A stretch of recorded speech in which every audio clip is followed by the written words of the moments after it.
56th running of the 24 Hours of Le Mans is drawing to a dramatic and exciting conclusion. Hello, everyone. I'm Bob Varsha, welcoming you back to our live coverage of this great French sports car classic. And we've got a dramatic turn of events. Yesterday, before the race began, we told you that we expected a factory battle between Jaguar and Porsche, and that is exactly what we have.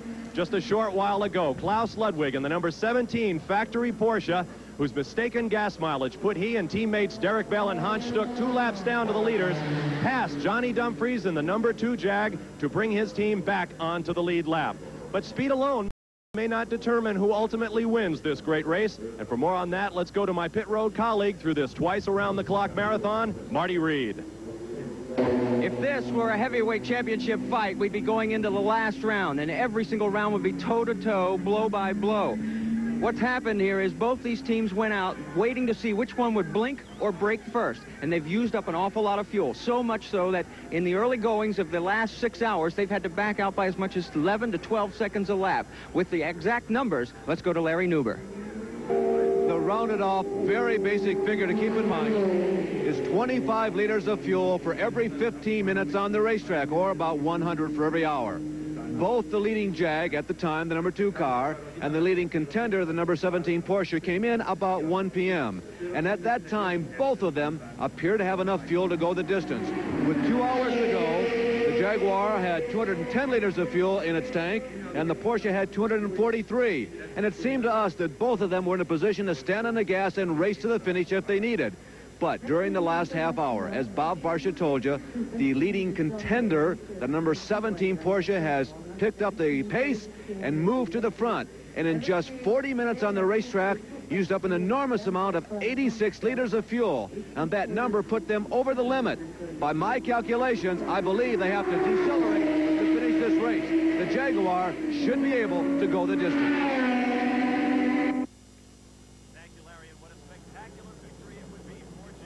If it had spectacular when it would be. Let's take a look now at the race recap.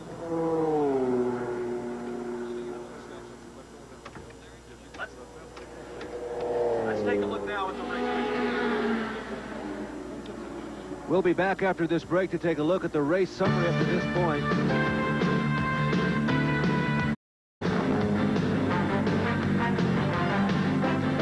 Welcome to Le Mans, France. Bob Varsha with you. We apologize for that short audio problem. Here is our race recap to this point. Your leader is Jan Lammers, 31 years old, out of the Netherlands. Average speed 136.72 miles an hour, about 2 miles an hour under the record. There have been 27 lead changes, extraordinary in a race like this. Of the 49 cars that began, 27 remaining, just under the record of 30 finishers. That's very low attrition. Consider that last year only 15 cars finished the race. 2 cars are on the lead lap, and that is where we are directing our attention. As I mentioned, Lammers leads. In second place, Klaus Ludwig in that factory Porsche. In third is Frank Jelinski out of Germany. In fourth place, Derek Daly in another Jaguar. Fifth place, Didier Taze of Belgium. And John Andretti follows up in sixth place in yet another Porsche. Larry, I don't think I have seen a 24-hour race that has come down to something as close as this, as you look down upon your leader, Jan Lammers. Well, there are less than 3 minutes that separate the leading Jaguar, the number 2 car of Jan Lammers, and the number 17 Porsche. Also want to give a tip of the hat to the Yost team. They're currently ranked 3rd and 5th. They've had a tremendous race, and you can see the Porsche, the leading Porsche, the number 17 Porsche, digging to make up ground, trying to carve into, and in just the last lap, they have decreased the distance between first and second. It's down to 2 minutes and 51 seconds, Bob. They're moving in. The question is, do they have enough fuel? One. The second question, do they have enough time? We're about 25 minutes or so from the end of this race. Fans of racing in the United States may not be aware that these cars in Europe are under a restriction. They can only use 2,550 liters of fuel for this 24-hour distance. And it adds an extra important equation when figuring how far you can go and how fast you must try. The pace from the beginning of this race has been blistering. We've already had some rain this morning that slowed the cars for a while, and that, Larry, might make the difference for a couple of these teams. That might make the difference, particularly for Porsche. And Bob, one other comment about the Jag team. They may, and I underscore the word may, they may have one more trick up their sleeve, because from my monitoring of the situation, the fuel situation, the Jag should be in a comfortable position. I have not seen that sudden acceleration of speed which drinks up a lot more fuel. I've not seen that from that, and I think that they still do hold the ace in their hand, that if they need to stand on the throttle, they can just a touch more. You see Klaus Ludwig. Now, while we were introducing you to our show, he made his final stop, we are now being told, and he is back to 1 lap down to Jan Lammers in the Jaguar. So Klaus Ludwig, who made a mistake earlier in the race and ran out of fuel in his very first stint, he tried to stretch it an extra lap and ran out of fuel, had to creep into the pits under the power of the starter motor, fell 2 laps down, and it is now time for Klaus Ludwig, a 3-time winner of this race, to redeem himself. And even though I'm suggesting that the Jags do have enough fuel, that does not necessarily mean it's in the car right now. Looking back at their recent stops over the last 3 hours, it would seem to indicate that they have to stop one more time also before 3 o'clock. But that's one piece of information we do not know. And keep in mind that fuel stops normally take about 2 minutes. A lap of this track, even at the great speeds that you're seeing on the Mulsanne Straight right now out of Jan Lammers, 230 miles an hour or so, it still takes a little over 3 minutes to make that stop. Of course, the longer that Lammers runs right now, the less time he's going to have to spend in the pits taking on fuel, because obviously he won't need as much. And pit stops are not quite as precarious here in the 24-hour race as they are, as we are accustomed to seeing them in IndyCar races or Winston Cup races back home, where the crews will only spend 15 to 20 seconds on the average in the pits. There's a great deal of hustle and bustle moving around. And because we're talking about gravity-fed tanks here, every pit stop takes a minimum of 2 minutes. And it really takes the pressure off, because crew member from the top to the bottom, as well as the driver, knows when they come in that they're going to be there for at least 2 minutes. 50 liters a minute is the regulated flow here at Le Mans, and it's something that all the teams have learned to deal with. Down through the Indianapolis turn with its slight banking goes Jan Lammers. In front of him, the Andretti machine, presently being driven by young John Andretti, nephew of Mario, cousin of Michael. And Jan Lammers has his headlights on so that Andretti will know that the leader is coming through. The young Dutchman taking no chances, with probably the most important victory of his young career at stake right now. This would be a very big victory for Jan. Jan has tried his hand at Indianapolis car racing a couple years ago. The project never really got off the ground, although there were times when he was bloody fast. He was as fast as anyone on the circuit. And he's been trying to really make a name for himself here in Group C1 or World Sports Car Racing, and this would be a significant moment for him. Which one comment about that Andretti car, those of you who might have missed one of our earlier reports, they've been running on just 5 of the 6 cylinders for about the last 5 or 6 hours because they had a fuel line problem. In case you're wondering, as Lammers goes inside a slower car, that's a Rondo, ironically the same brand of car that last beat Porsche here at Le Mans back in 1980. The closest finish in the history of this race came in 1969, when eventual 6-time winner Jackie Ickx of Belgium, driving a Ford, caught Germany's Hans Hermann in, what else, a Porsche on the very last lap. He won by 120 meters. We may see that top today, and the Jaguar is pitting. Jan Lammers is pitting. Well, as we suspected, as we look back at the last 3 hours, their pattern seemed to be they were going to have to stop one more time. Now, let's watch it carefully. Remember, those of you back home on the other side of the Atlantic, don't panic. That is, if you're a Jag fan, if this stop lasts more than 2 minutes. That is routine.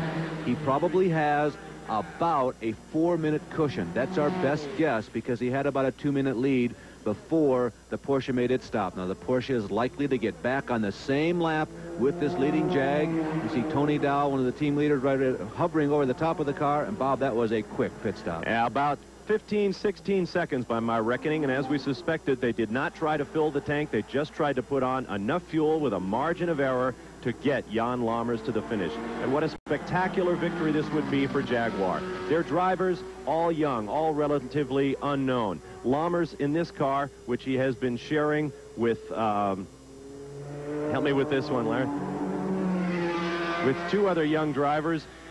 Between them, do not have as many starts in this Le Mans race as Derek Bell in the number 17 car, being shared with Klaus Ludwig, has victories in the race.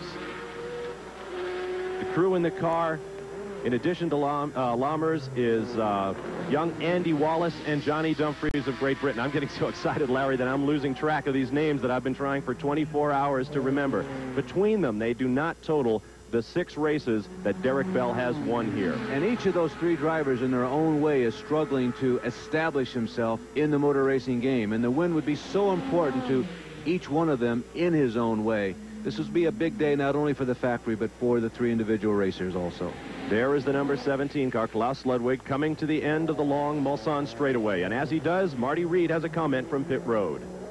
Well, guys, you were talking about the importance of the victory to each of these guys. American viewers probably remember Johnny Dumfries when he was teamed with Price Cobb last year in the last few races when Cobb was battling the Lowenbrow Porsche of Al Holbert for the season-long championship.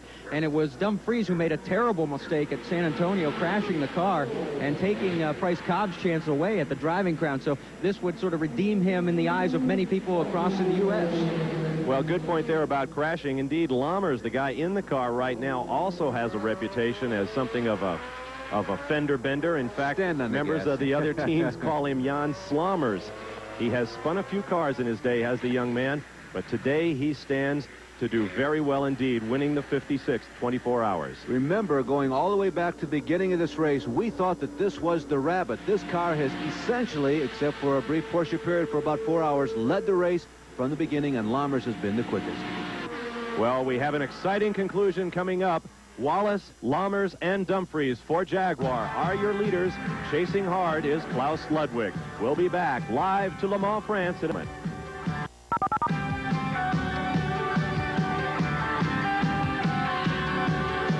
And Jaguar teams have come to the wall here at Le Mans. Only a precious few minutes remain in the 56 24 hours of Le Mans, and Jaguar is leading.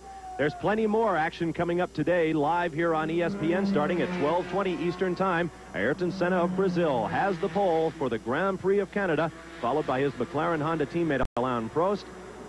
Berger in the Ferrari, followed by Michele Alboreto in the Ferrari, and Nelson Piquet back in 5th place with the Lotus, coming your way at 12:20. At 4 p.m. Eastern Time, look for the Budweiser 400 from Riverside International Raceway. Ricky Rudd has the pole, followed by Rusty Wallace, Terry Labonte, and Neil Bonnet. By the way, Scott Pruitt won the International Race of Champions at Riverside yesterday with Chip Robinson, a fine road racer in his own right, in 2nd position. And remember that Ricky Rudd is among the walking wounded. He is certainly a road course specialist, but that is a terrific performance by Ricky Rudd, who is hobbling around after being injured at Charlotte about 3 weeks ago. I was at that race. He took a tremendous shot. In fact, for the World 600, the Coca-Cola 600 that followed, he was in a leg brace. I can't imagine how Ricky Rudd got back in the car, but that's the way stock car drivers are built. Indeed. On a road course. Well, the leader you're watching now is Jan Lammers out of the Netherlands, driving in his 2nd year with the Jaguar team. Over the hump he comes, down the Mulsanne straight, reaching 230 miles an hour, the right-hand kink. In front of him is his teammate, Derek Daly, in the number 22 car. We'll see if Daly moves over as Lammers approaches as they head into the tight Mulsanne turn.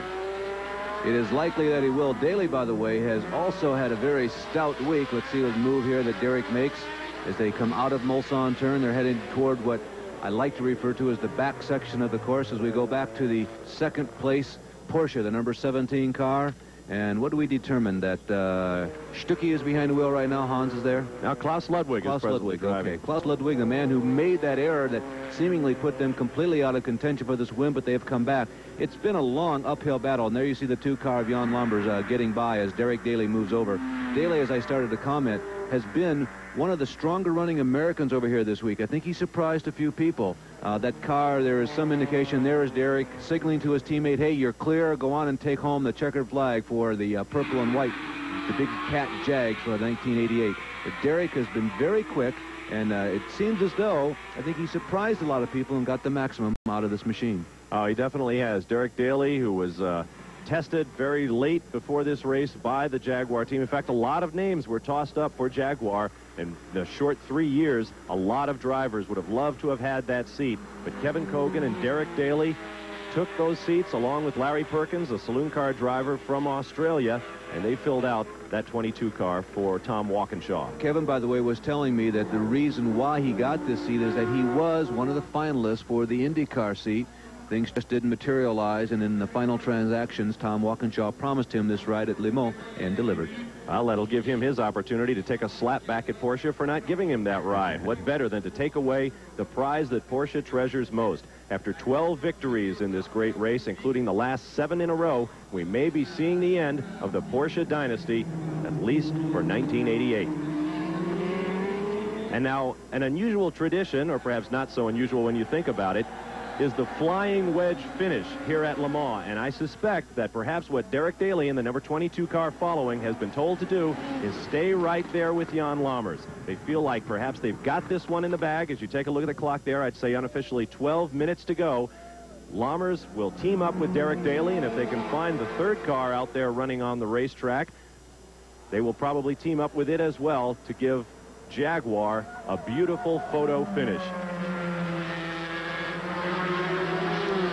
Well, 3 of the 5 entered Jags will finish this race, but for the 21 car, it was quite a struggle. The All-American team of Danny Sullivan, Davy Jones, and Price Cobb had serious problems during the night, and they went back to 54 laps in arrears. And in talking to Ian Reed just before they got the car back out on the racetrack, and there you see the Porsche giving all its got right to the very end. Ian says, our goal is to get back on the board, and the board they were talking about, there's a leaderboard down in each of the pits that has the top 20 on it, and that was their goal, to get back there. And they've worked their way back up to 17th position, having completed 325 laps to the leader's 388. So you can see they've actually cut into that just a touch. And when the 21 car did go back into the track, it was the fastest car on the racetrack. But that is not so surprising, because they didn't have to worry about the fuel consumption problem. Speaking of fuel consumption, to give you an idea of why fuel is very dicey at this point, both for the 17 car and for Lammers, is because not only are they limited, but they have also been driving at such a breakneck pace. The total distance covered in this race for this 8.4-mile layout was set last year when Stuck, Derek Bell, and Al Holbert of the United States won this race. They completed 354 official laps. That mark passed a long time ago. Jan Lammers is now working his 390th lap. So the record book is going by the wayside in more ways than one. Porsche's name at this juncture looks as though it will be stricken, while Jaguar will set all sorts of records for distance and for knocking off the reigning dynasty. We'll be back, looking forward to an exciting conclusion of the 24 Hours of Le Mans after this. And Jack beginning to sprout all around this Le Mans circuit, the Circuit de la South, about 170 miles southwest of Paris, France, where the skies are cloudy, but the day could not be brighter for this man, Jan Lammers, and his Jaguar team. Put together by Tom Walkinshaw, a Scottish racer/businessman, 2 years ago. They have failed twice to win this race, but in between they have won virtually everything else imaginable, including America's version of the 24-hour classic at Daytona Beach, Florida, last January. And who was it but Derek Bell himself who said that in 3 years the Jag will win Le Mans? At the top of this show, I asked Derek about that. He said, well, we still think Porsche has enough to win. And Porsche has put up a tremendous fight. Make no mistake about it. In the one race they have chosen to compete in, because they value Le Mans that highly, they brought a car, they brought 3 cars that were the fastest things on this racetrack. Hans Stuck hit 241 miles an hour on the Mulsanne straight in qualifying. He and Mario Andretti and the Porsche team put all 3 cars in the top 3 qualifying positions. But as Porsche knows so well, it's not qualifying, it is finishing that matters at the 24 hours, and winning. You're taking a lap around the 8 miles of the 24 hours of Le Mans. And if you missed our earlier broadcast, we described this course. There is nothing like it anywhere in the world. That was the Mulsanne straight that the leaders were on. And this is at the coming down to Arnage. End of Mulsanne, after the straightaway after that down to Arnage, and headed up towards the Indianapolis corner. The Mulsanne straight uses up almost a half, maybe 40% of this course. And the rest of the course here, the section that the Porsche is going through right now, resembles, as we described it earlier, perhaps Elkhart Lake, Watkins Glen. They're a piece of it. But the point is, we are going through the actual countryside, and about 8/10 of this track are normal highways the rest of the year. This is a road race in the truest, most pure sense of the word, and this race dates back all the way to pre-Indianapolis 500 and actually to the very beginnings of the sport of motor racing itself. Paris to Bordeaux, it's not exactly the same course, but this is where it all began. And if you're part of this madness that we know as motor racing or auto racing, you have to thank the French, whether you want to or not. Notice the bottom of your picture, the third Jaguar. I believe that's the number 21 car making its way up. Expect a 3-wide Jaguar finish and expect to see flags all around. Unofficially, 6 minutes remaining at the clock above the start-finish line at this fabled race course. Formula One racing has been held here in town. Believe it or not, they actually hold a 24-hour motorcycle race at Le Mans. Talk about Iron Men. How about a 24-hour truck race? I think I'll pass on that one, thank you. As Jan Lammers leads his teammate Derek Daly, and they hope for their third teammate, I believe that's Larry Perkins, coming up behind. No, I believe that's Bryce Cobb in the 21 car to come up behind. It should be a spectacular finish indeed. As Larry mentioned, these are country roads that run on and off the property of the Automobile Club de l'Ouest.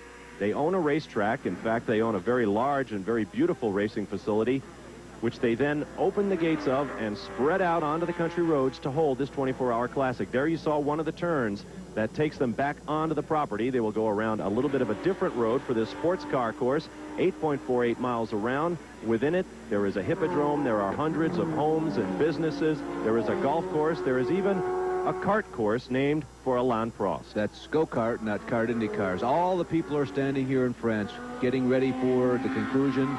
There is an enormous Britain crowd here. More British people attend this race than from any other country, and they have been cheering the Jags loudly, and now they are all assembled and in readiness for this win. We expect that 3-wide crossing of the line. We have seen it at Daytona if you're American, following American racing. And at this point, the Porsche is 2 minutes and 35 seconds behind. They are on the lead lap with the leading Jag, but certainly not a threat to win, as we are now within 5 minutes of the conclusion of this 24-hour marathon.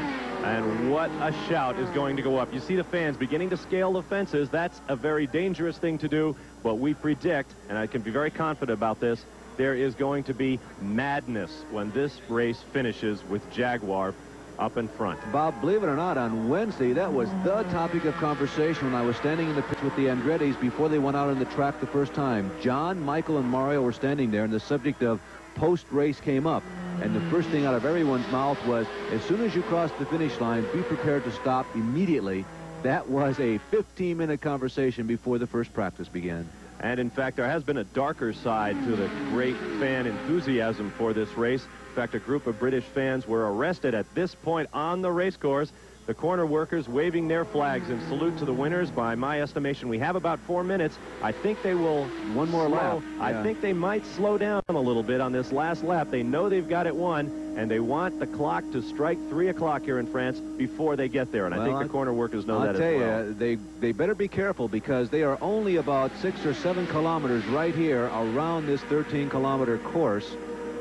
And we've got 4 minutes, maybe 3.5 minutes to go. And at speed, 3.5 minutes is about the amount of time it takes you to traverse this course. So they've got to watch the rearview mirrors, although the leader, Jan Lammers, has 2 pulling guards behind him. So they can use up a lot of racetrack, which they're doing right now as Jan motors around. Don't you know that a man like Tom Walkinshaw, who leaves nothing to chance, has a clock that to the second matches the one over the finish line here at Le Mans. Yeah. On the radio, as they pass the signaling pits, Jan Lammers and his teammates are being told exactly how much time remains. Now, this is the first time, not the first time that this has happened. Recall 1982, when a trio of Porsches crossed the finish line, led by the team of Jackie Ickx and Derek Bell, contributing to the mound of victories put together by those 2 legends of sports car racing. You're going to see another one here, folks, and it will be equally historic. They went across single file. Let's see how the 1988 contemporary Jags handled the situation. Oh, I wonder if you practice such a thing. I don't suppose they would do that. No, that might jinx the effort. And meanwhile, let's give due course to the number 17 car of Klaus Ludwig and to his Porsche team. Ludwig is in second place. This is not a 1-2-3 Jaguar finish. It will at least be a first, 4th, and 16th. Thank you, Larry. You're welcome. And the flags continue to wave. It's going to be close. I Sure think is. they're going to be able to make it, though. Less than a minute and a half remaining in the 24 hours. And I don't envy our colleague Marty Reed down there in the start-finish area, who's going to try to get an interview with our winners. It is going to be chaotic. We'll do the best we can to bring you all of the exciting action at the finish line as this race concludes. We're trying to follow the action with our French colleagues who are providing us these pictures. And I'll tell you what, Bob, it's going to be reasonably close because we are now getting to the section of the racetrack which approaches the straightaway. And what do they have, about 2 minutes to go yet? I think they're going to have to make one more lap. Well, that might be a good thing. That would give everybody else time to get out of the way. Yes. You saw the second running Porsche. It was just exiting the Mulsanne straight and making its way around Mulsanne corner. There's another 200-mile-an-hour straightaway there leading up to our Arnage in Indianapolis. You can see there's the main straightaway. And let's see if the checkered flag comes out or if we're given the one more lap signal. Down to the finish line they come. Everyone else slowing as well because they want to get stopped. I did not see it, Larry. I think they're going to make one more lap, and we may as well call this the lap of honor because time will most certainly run out now. Now, the cars look like they're moving at a leisurely pace on your television screen, but as we have told you many times, the TV really robs the illusion of speed. I would venture to guess the cars are easily moving in excess of 130, 140 miles an hour right now, if not more. And as you commented, the people have already vaulted the wall. This is not a particularly safe situation, but I have the utmost and ultimate confidence in the people behind the wheel. They really have turned in a terrific performance this year in 1988 at Le Mans. It's been a tremendously fast but very safe race. Well, considering it's one of the fastest race courses in the world, certainly the fastest road circuit in the world, the course itself has been beautifully groomed. The Mulsanne Straight here has been repaved. There is an awful lot of fencing that has been added, and I think if there is a way to keep these crowds back, they will certainly try to do that. Once again, all of the corner workers who, in their own way, have risked life and limb to protect these drivers from one another in the dark. Let's take a look at some of the unofficial finish here at Le Mans. In first place will be Jan Lammers in the Jaguar XJR9 Le Mans Special. In second place, as you see it, will be Klaus Ludwig in the factory Porsche. In third will be Frank Jelinski finishing in another Porsche, the private entry from Yost Racing. In fourth will be Derek Daly, and fifth will be a Porsche. And you see the rest of the unofficial order of finish at this point. And of course, a spectacular race. The Gordon Spice Bellum car winning the Group C 2 honors. They've soldiered on throughout the night. They were not among the leaders in that class until early this morning as dawn broke. Son of a gun. There was the familiar number 111 running on Goodyears, by the way. The Goodyear tires are on many of the Group 2 cars. Well, it has been a spectacular race. Congratulations to our defending champions in the C2 class, Gordon Spice, Ray Bellum, and Pierre Detroissy. But the moment, at least at this juncture, is all Jaguar. Porsche is sneaking in. I'll bet you that's the Andretti car. Oh, my. Now, this might Won't be that worth be interesting? watching. This could be very interesting because Porsche would definitely like to steal some of the thunder from the Jags, and now there's a Porsche positioned directly in front of the three leading Jags.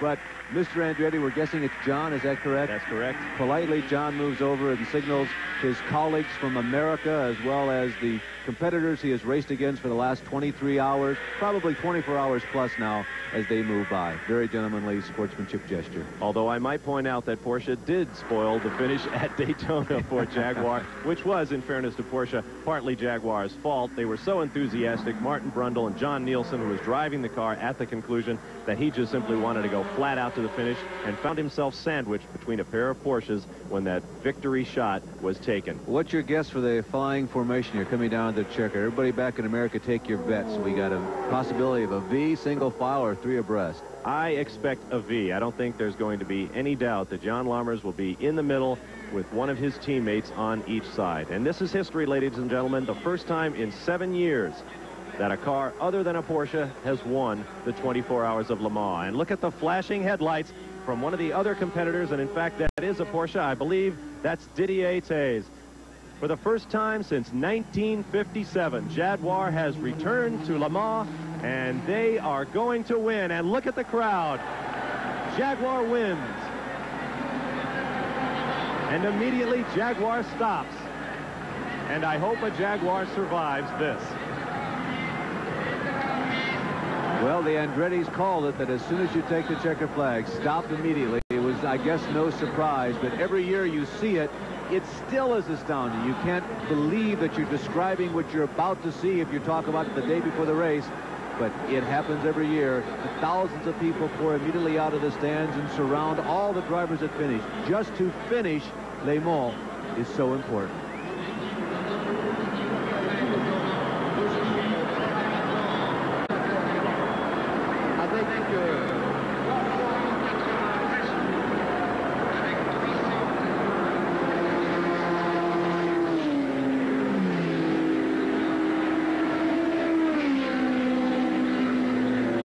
Souvenirs, and there will be many great memories from Le Mans. We'll be right back.